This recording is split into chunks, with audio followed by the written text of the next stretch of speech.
কিন্তু রমজান আমাদেরকে আসলে একটা সামাজিক বন্ধনে আবদ্ধ হওয়ার ব্যাপারে, একটা সাম্প্রতিক সম্প্রীতি, একটা সামাজিক সম্প্রীতি স্থাপনের ব্যাপারে রমজান আমাদেরকে শিক্ষা দেয়।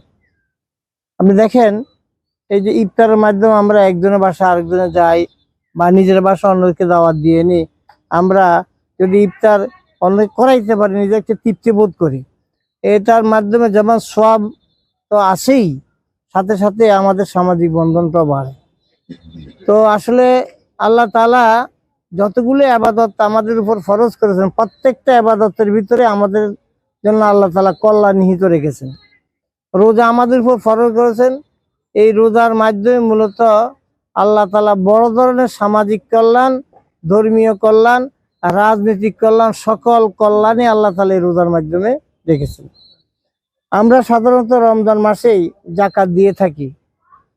জাকাতের মূল উদ্দেশ্য হলো দারিদ্র্য বিমোচন, এবং আমাদের সমাজের মধ্যে জাকাত যেভাবে দেয় এইভাবে আসলে জাকাতের হক আদায় হয় না। জাকাতের মাধ্যমে যে উপকার হওয়া দরকার মানুষের উপকার আসলে হয় না, কারণ নগদ কিছু দিয়ে দেয় আর দুই এক বেলা খেলে তো শেষ। কিন্তু জাকাতের ব্যাপারে ইসলাম বলছে জাকাতের টাকা দিয়ে মানুষের কর্মসংস্থানের ব্যবস্থা করবে, যাতে সে অন্যের কাছে হাত পাইতে না হয়।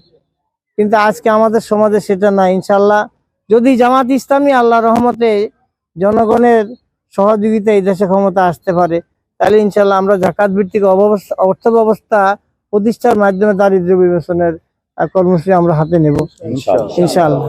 তা আমরা এখন আজকে যেগুলো আপনাদের সামনে আমরা নিয়ে আসি, সামান্য কিছু আমাদের গরিব গোরাবা ভাইয়েরা আছে, এইটা আসলে মূলত ওনাদের কিছুই হবে না এটা আমরা জানি, কিন্তু তারপরেও তাদের পাশে দাঁড়ানো, যে আমরা আছি আমাদের এই সমাজের অসহায় নিঃস্ব মানুষের পাশে। কারণ জামাত ইসলামী একটা জনবান্ধব রাজনৈতিক দল। জামাত ইসলামী জনগণের সমস্যা নিয়ে চিন্তা করে।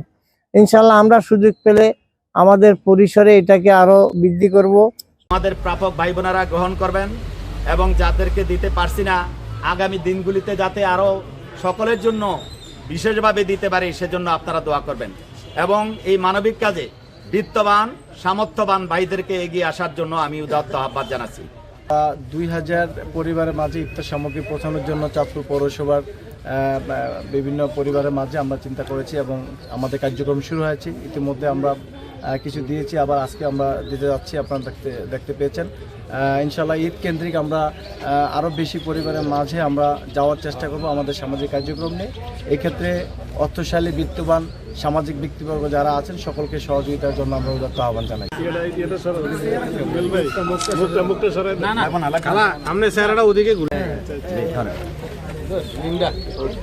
ঠিক আছে, এবার একবার পুরুষ মানুষ